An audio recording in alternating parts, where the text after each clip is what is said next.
Nandito po tayo ngayon sa harap nitong Tarragona Municipal Hall. Ito po yan nagsilbing tent city dahil dito inilikas yung mga kababayan natin na naapektuhan ng paglindol nitong nakalipas na Biyernes. At bakit po sila kailangan ilikas? Dahil yung dapat na pagdadalhan sa kanila yung Regional Evacuation Center at ang Municipal Evacuation Center ay napinsala po. Hindi ho sila pwedeng pagtigilan ng mga tao. Yan. Kaya ipinasya ho ng lokal na pamahalaan na maglagay na lamang ng tent city dito para dito ho tumigil yung mga kababayan natin na kailangan lumikas mula sa kanilang mga tahanan. At kaugnay ho niyan, makakakusap po natin si Mayor Art Benji Bulaong. Siya po ay nakapag-ikot-ikot na, nagkaroon na ng assessment.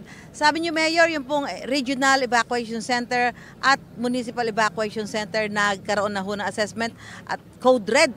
Ano ibig sabihin nun? Yes po, naka-code red po lahat nitong Regional Evacuation Center at saka Municipal Evacuation Center. Meaning hindi po pwedeng pasukan, hindi pwedeng tigilan ng mga ating evacuees. Kaya pinili na lang po namin na mag-establish po ng tent city dito po sa plaza ng munisipyo ng Tarragona. Ano po yung tinamong pinsala nung dalawang evacuation center? May mga structural problems po, no? May mga bitak-bitak yung mga beams and yung mga haligi medyo hindi na po stable siya. Kaya nirecommend na po ng local government na hindi po siya pwedeng pagtirahan pa ng ating mga kababayan. So ngayon temporarily dito muna sila sa tent city pero paano ho yung mga talagang wala na hong babalikan dahil matindi ho yung pinsala ng kanilang mga bahay? Yes, so for the meantime, meron po tayong 65 families po. Ito po yung apektado doon sa totally damaged na mga bahay. Meaning wala na silang babalik ang mga bahay. Kaya temporarily dito sila while waiting for the modular houses na gagawin din po ng local government para po temporary ding makapag-stay and aantayin po natin yung mga housing projects na ibibigay po ng national government with the partnership po ng local government. Kumusta naman po yung pagbabahagi natin ng relief goods do sa mga kababayan nating nagsilikas dito? Sapat ho ba o may pangangailangan pa na kailangan manggaling mula sa national government? Sa ngayon po, sapat naman po yung ating mga relief goods. Meron po tayong sufficient supply. Ang tinitingnan namin ang sustainability po ng supply, no? Right after a few days from now.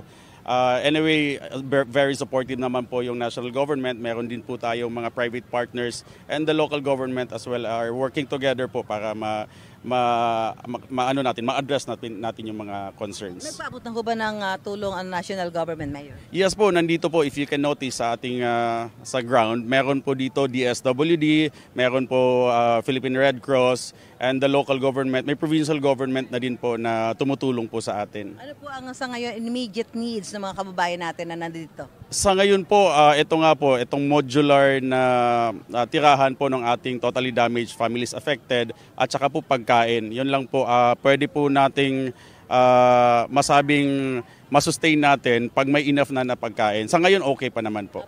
Mayor, kasi may nauuso ngayon yung parang influenza-like symptoms, at medyo lagana po ngayon yan. Ngayon, magkakasama ho sila sa mga tent. Paano natin matitiyak na hindi ho sila maapektuhan? May naka-standby po kasi nag-activate tayo ng incident management team. Kasama na po doon yung ating medical team.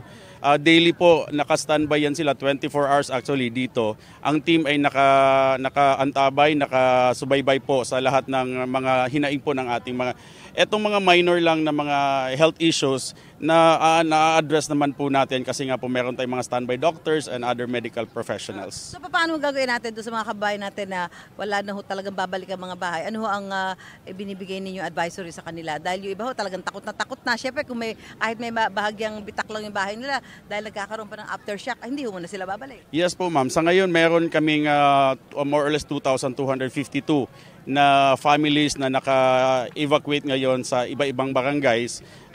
Hindi nga po natin sila pwedeng persahing bumalik kaya binibigyan na din po natin ng interventions po. Opo. Pangulo Mayor, yun yung sinabi niyo na damage code red yung Regional Evacuation Center at ang Municipal Evacuation Center. Ano ngayon ang plano? Ano gagawin do para mapakinabangan? May assessment ng ginawa si DPWH and other agencies. Meron ding recommendations po.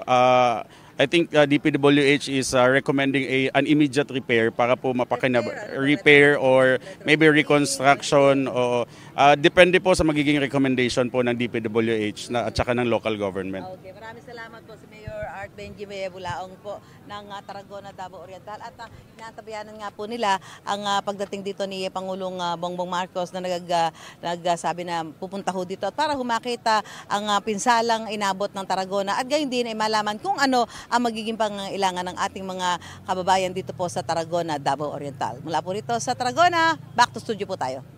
Gusto mo bang mauna sa mga balita? Mag-subscribe na sa GMA Integrated News sa YouTube at tumutok sa unang balita.